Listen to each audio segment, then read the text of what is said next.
मुझे Mrs movie पसंद आई। Prepárate. Let me see you jump. Prepárate. Get ready. Get. Venga. Ahí vaya. Todo el mundo. And या this is not a very appropriate joke. मेरी बड़ी गंदी आदत है बुरे टाइम पे बुरे जोक्स मारने की, सो बेयर विथ मी।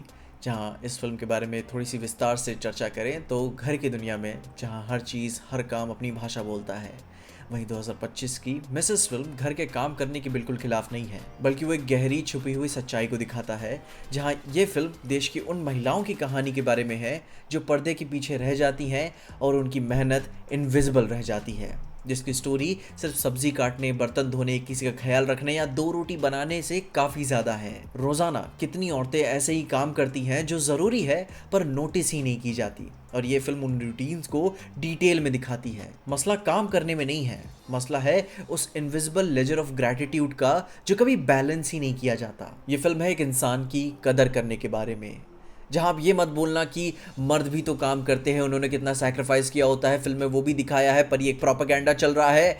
मैं एक बार के लिए तुम्हारी बात समझता हूँ भाई, मर्दों की मेहनत इज़ वैलिड पूरी तरीके से, पर जब किसी और की बारी आती है बात रखने की तो उसे सुनना चाहिए, ना भी हो सके तो समझने की कोशिश करनी चाहिए, ना कि वॉट अबाउटिज्म का खेल खेलना चाहिए कि मेरे साथ क्या हुआ।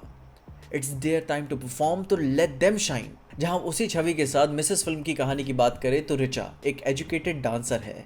उसकी शादी एक अपर मिडिल क्लास में अरेंज मैरिज के थ्रू हो जाती है, जिसकी फैमिली ट्रेडिशनल है पर एंड्रोसेंट्रिज्म टर्म्स पे आती है। जहाँ शुरू में वो डोमेस्टिक लाइफ में एडजस्ट करना सीख रही है।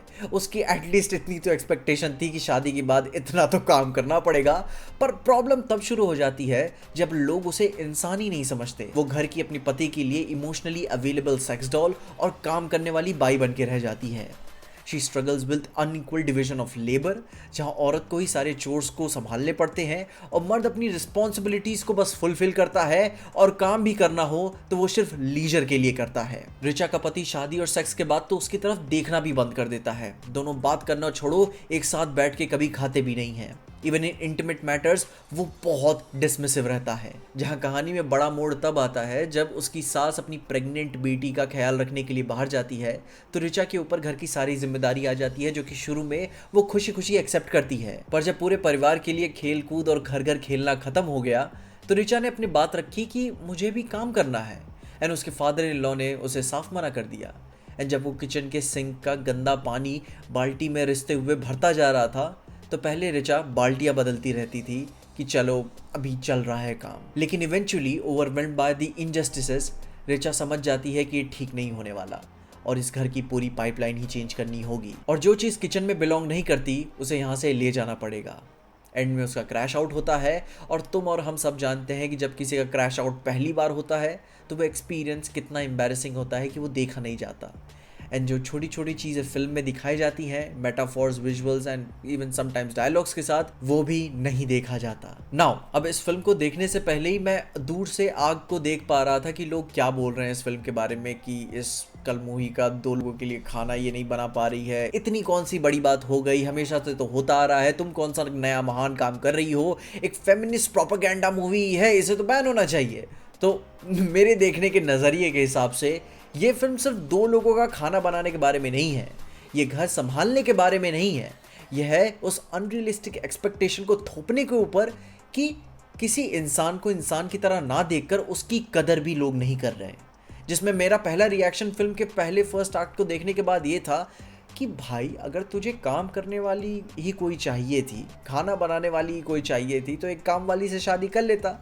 पर दी ऑडेसिटी, भाई ये उम्मीद रखना कि I will marry a modern women, जहां मैं शादी करके ये एक्सपेक्ट करूंगा उस पर एहसान करते हुए कि अब वो मेरा ख्याल रखने के साथ साथ मेरे घर वालों का और सबका ख्याल रखेगी। डैम दी ऑडेसिटी, एक्सपेक्ट करना कि गरम खाना वो मुझे ला के देगी। भाई ये तो ऐसी ही बात हो गई कि ये तुम मान के चल रहे हो कि तुम्हारे होने वाले बच्चे तुम्हारा ख्याल करेंगे या फिर तुम्हारी इज्जत करेंगे क्योंकि तुम अपने माँ बाप की इज्जत करते हो। ये उम्मीदें मत लेके चलो। खैर, जब फिल्म में रिचा शादी करके आती है तो घर के काम वो खुशी खुशी करती है, जानती है कि इतना तो आई मीन अपना स्टैंडर्ड प्रोसीजर है वो तो करना पड़ेगा। वहीं उसका पति नई वाइफ के साथ रोमांस खेल रहा होता है किसी टॉय की तरह। एंड जब एक बार के लिए उसका मन भर गया तो वो चाहता है कि अब उसकी वाइफ उसका माँ का रोल निभाए, जब कहे जैसे कहे उसकी तरह काम करे। ये फिल्म एक रिलेशनशिप का वो डायनामिक दिखाता है कि जहाँ एक पार्टनर का कंट्रीब्यूशन बिल्कुल इनविजिबल सा हो जाता है, जिसमें ऐसी बात नहीं है कि घर की औरतें अपनी ड्यूटीज से करने में इनकार कर रही हैं, पर जब उसकी मेहनत या कदर की कोई रिस्पेक्ट ही नहीं है तो आप एक दो पल के लिए पॉज लेकर लाइफ से बगल में खड़ी हुई उस औरत को देखो तो ज़रूर कि वो क्या फील कर रही है, वो क्या एक्सप्रेस करना चाहती है बिन बोले।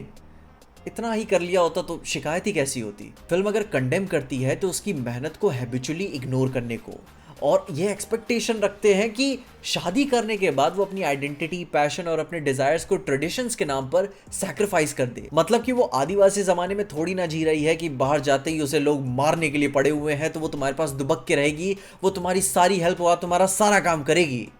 क्यों करेगी वो तुम्हारा इस नए जमाने में?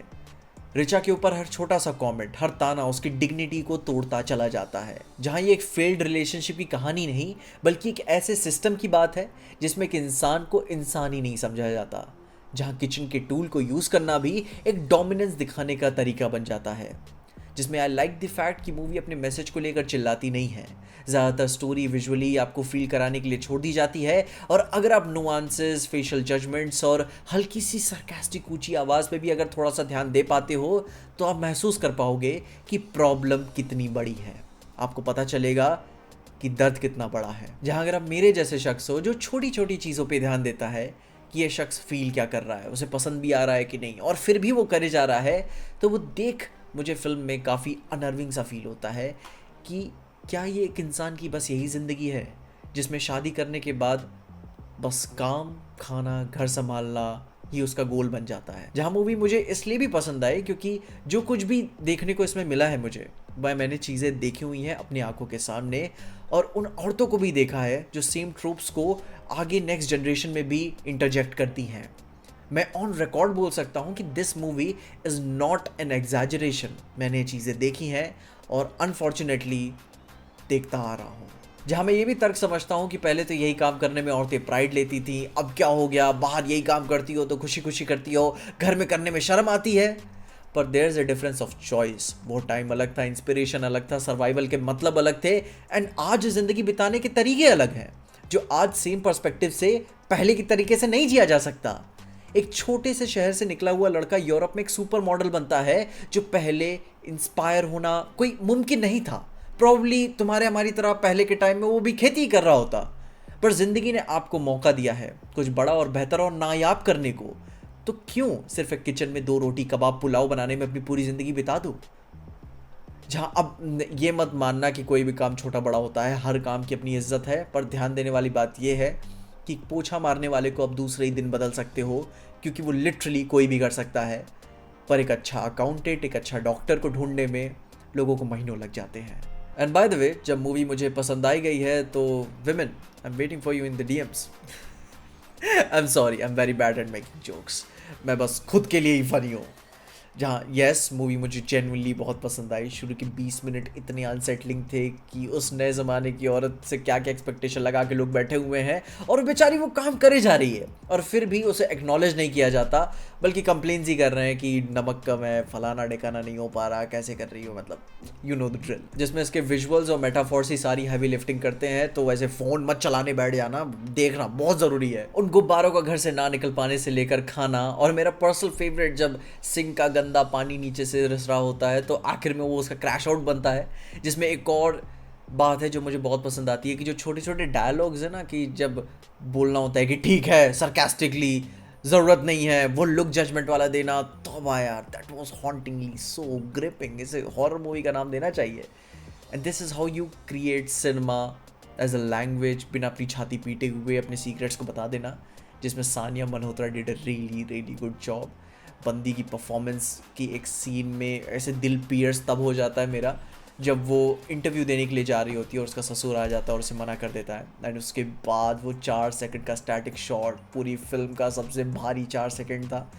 एंड वहाँ उस बंदी की परफॉर्मेंस, वो इनसिक्योर होके शोल्डर्स झुका के खड़ी है, वो इंतज़ार कर रही है कि मतलब अब वो उसके ससुर कुछ बोलेंगे, रीज़न ही करेंगे, पर नहीं, उन्होंने कह दिया सो कह दिया.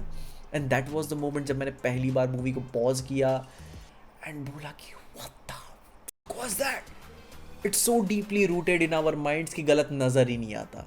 जो कि ये वही बात है, थोड़ा सा अजीब सा एग्जांपल है, मैं फिर भी दूंगा कि जो ओमनी मैन एक विल्ट्रोमाइट है, वो बचपन से ऐसे ही बड़ा हुआ है कि दूसरे प्लैनेट्स के लोगों को मारना, उन्हें इंस्लेव करना, उनकी हेल्प करने के, केयर करने के नाम पे ये नॉर्मल चीज़ है. उसकी अपब्रिंगिंग ही है, बचपन से ऐसी हुई है कि कोई कुछ गलत नहीं लगा. लेकिन ये भी वो बात बताता है कि people can change even after a certain age. हो सकता है. एंड नाउ अब इस मूवी के एकदम ऑपोजिट कॉन्ट्रास्ट में मैं तुम्हें एक भोजपुरी मूवी बताता हूँ जो कि आज से ठीक 3 महीने पहले ही रिलीज़ हुई है, जिसका नाम है हर घर की कहानी. ये यूट्यूब पे आपको मिल जाएगी. एंड इस मूवी में 2 मिसेज होती है, वो भी अपने सास से टॉर्चर हो रही हैं अपने घर के चोर्स को लेकर. इतना कि घर के किचन में खाना नहीं बनाना, एज अ पनिशमेंट के तौर पे तुम लोग बाहर लकड़ी पे खाना बनाओगी. एंड लेट क्यों हो जा रहा है, चाय क्यों नहीं टाइम पे मिल रही है, खाना ऐसा क्यों बन रहा है, मतलब फलाना ढिकाना चीज़ें, यू नो द ड्रिल. मोटी मोटा चीज़ें मिसेस वाली हैं, पर भोजपुरी वाले में काफ़ी वर्बल है. जहाँ इस मूवी में जब अपनी सास की बेटी की शादी हुई और वो जब अपने घर जाती है और उसकी सास उसको ऐसे ही mentally and emotionally and physically harass करती है, तो इस सास की दोनों बहुएं उसकी बेटी को सिखाती हैं कि एक अच्छी बहू कैसे बनते हैं. एंड क्लाइमैक्स में वो सिखाती है कि पोछा कैसे घर में लगाते हैं, सुबह उठ के कैसे घर वालों की सेवा करते हैं, खाना कैसे बनाते हैं, कपड़े कैसे धोते हैं, लिटरली with a song. भाई इट्स so fucked up. ये पिक्चर मैंने क्यों देखी, टीवी पे चल रही थी, मैंने देखी, 34 मिलियन लोगों ने इस पे यूट्यूब पे देखा हुआ है. मिसेस मूवी का एकदम ऑपोजिट कॉन्ट्रास्ट है. एंड ये तो दिखता है कल्चरल डिफरेंस जो कि कितना ज़्यादा एक्सट्रीम है. जहाँ जाते आते बस यही बोलूँगा कि टाइम्स हैव चेंज्ड. जहाँ पुराने आइडियलिज्म को देख नई दुनिया से एक्सपेक्टेशन बनाना is absolutely unfair. We live in a very disturbing world जहाँ लोगों को परियां तो चाहिए, पर उनके मिलते ही वो उनके पंख काट देना चाहते हैं. And that's an edit. Chat clip that. So yes, मुझे मिसेस मूवी बहुत पसंद आई. कुछ लोग बोलेंगे कि ये भी एक पिक मी आ गया, चुत पगलू इंसान. देख भाई, मूवी जेन्युइनली अच्छी है. एंड जब मैं मानता हूँ कि जब मौका मिला उनको कहने का, तो उनकी बात पूरी तरीके से सुनना चाहिए. चीज़ें मैंने रियल लाइफ में होते हुए देखी हैं, सो कोई एक्सैजरेशन नहीं है. And I think when it's their time to say something, तो at least सुने इंसान. ज़िंदगी मुश्किल होती है, ये बात डिनाई नहीं करनी चाहिए. बाकी तब तक के लिए देखते रहना पीजे एक्सप्लेन, एंड अपने एक्सपीरियंसेस भी बताना कमेंट्स में.